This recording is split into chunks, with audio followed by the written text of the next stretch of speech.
అందరికీ వినాయక చవితి శుభాకాంక్షలు. ఆంధ్రప్రదేశ్ ప్రభుత్వం ఇచ్చిన పెద్ద ఎలక్షన్ ప్రామిస్ లో ఒకటైన మహిళలకు ఉచిత ఆర్టీసీ బస్సు ప్రయాణం ఆగస్టు 15 నుండి ప్రారంభమైంది.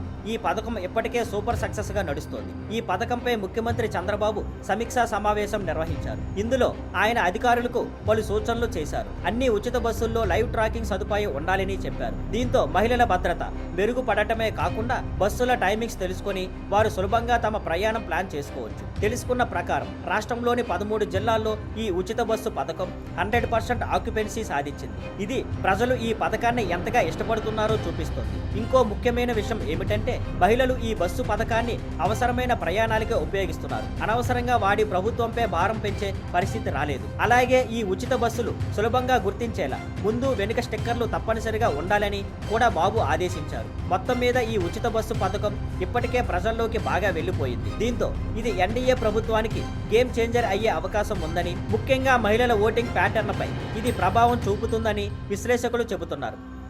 Thank you for watching. Please like, share and subscribe.